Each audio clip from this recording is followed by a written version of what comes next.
Thanks so much, John. Good to see a few familiar faces and a few new faces here today. So thank you all for coming along.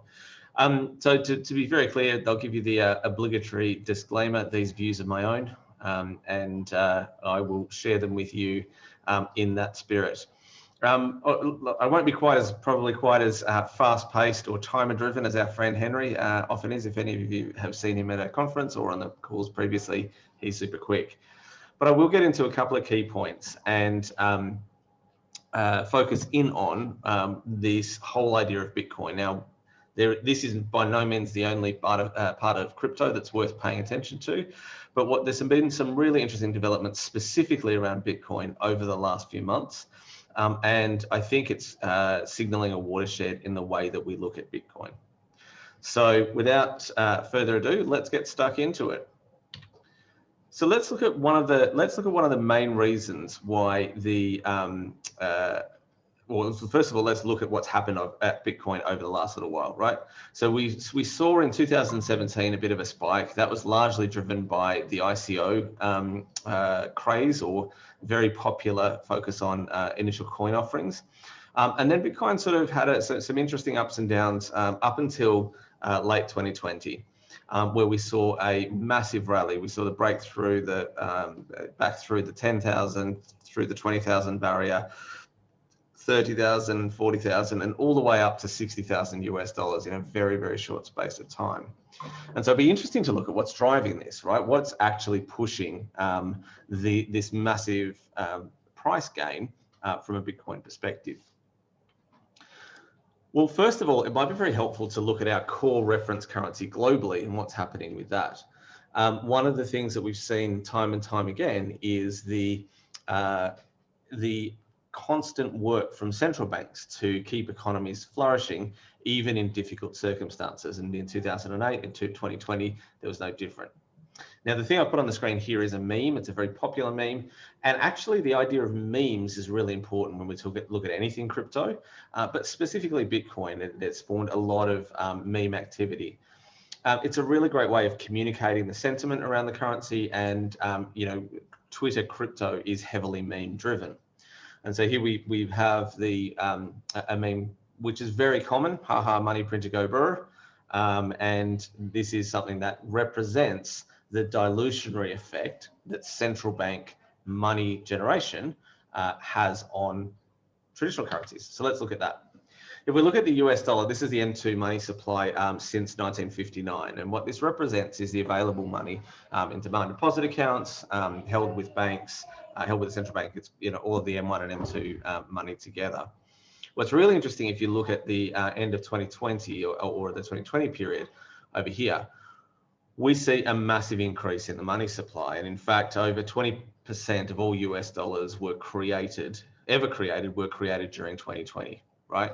Now, we already had a very steep dilutionary rate. So what do I mean by dilutionary rate? Obviously, the more US dollars there are, the less valuable they are, right? And so whilst that doesn't directly correlate to inflation as a measure of a consumer basket, it certainly speaks to the overall value of the US dollar. We're seeing that pressure continue with the response to COVID, and we can actually expect the US dollar money supply to continually increase. So what does that mean? I mean, that means some really interesting things. If you are a corporate treasurer and you are starting to think about the overall value of your cash surplus, where you want to have your debt, what currencies you want to be working in, the idea that the US dollar has an additional volume of 20% within a 12-month period over all time, that is quite a disturbing factor, and it makes you think very carefully around what alternatives you have to US dollar. Now, this is obviously amid all of the trade tensions with US-China. It's pitted against the idea that China itself believes in digital currency and is building that. There are a lot of reasons why people are looking for alternatives to the US dollar. But putting yourself in the CEO seat or the corporate treasurer or the CFO seat at a major corporation, it's a big step then to think, well, right, why don't I jump onto this cryptocurrency bandwagon? And I think that has really been a key stumbling block. So it's important that we look at who are the key influencers in this space. Now, Elon Musk has always been very outspoken about lots of things, very much focused on cryptocurrencies as well as emerging tech. And I think we can safely say that whether we like Elon or not, whether we think he's sane or not, whatever we think about Elon, it cannot be underestimated the impact that his voice can have in this space. And in fact, there have been a number of research firms that have tracked the impact of tweets by Elon Musk on the price of Bitcoin. What's interesting is he, as he says, he's been a proponent of cryptocurrency for a long time. And more recently, he's invested 1.5 billion of Tesla's money into Bitcoin. That is a very long bet that the value of Bitcoin is going to significantly outperform the value of US dollars over time, right?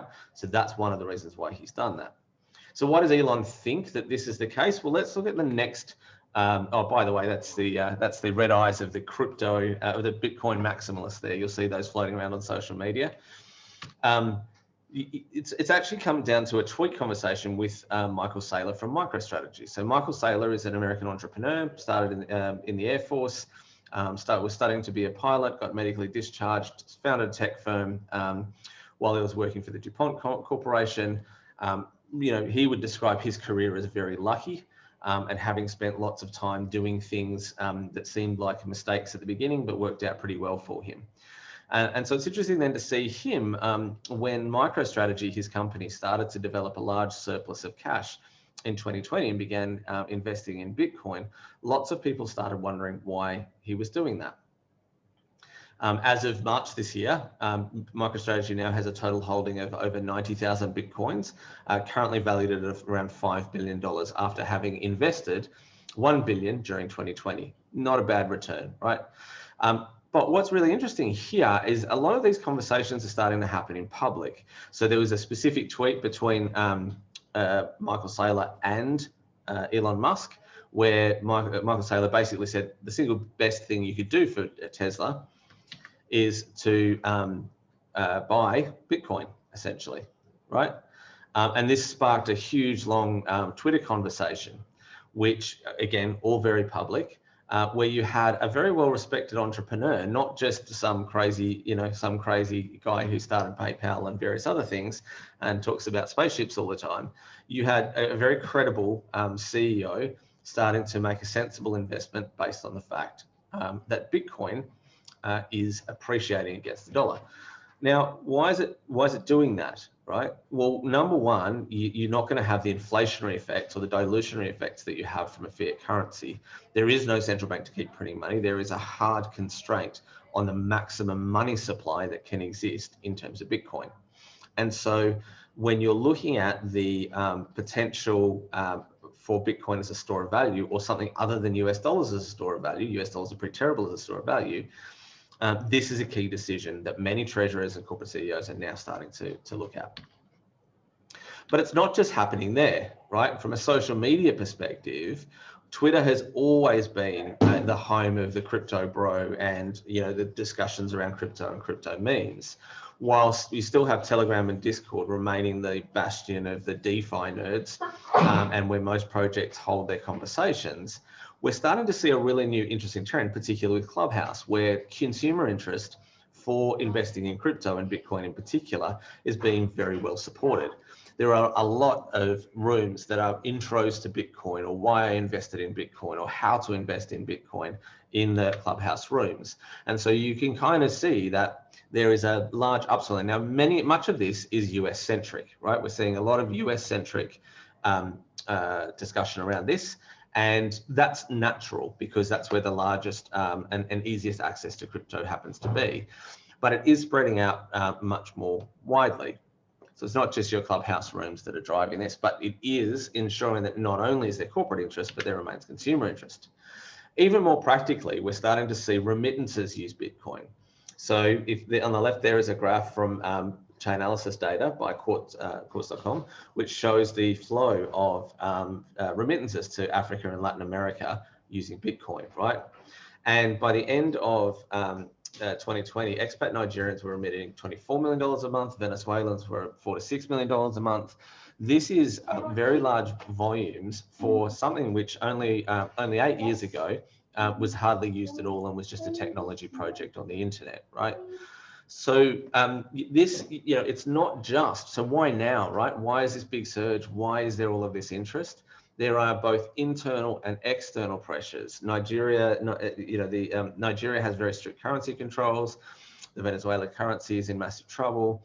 There's a lot of these external drivers which are pushing people to want to hold a currency which is non-inflationary, which acts as a good store of value, which can retain its value even when being transferred cross-border. So fundamentally, we've talked about lots and lots of things about crypto. You're hearing lots of things about NFTs and all of this stuff.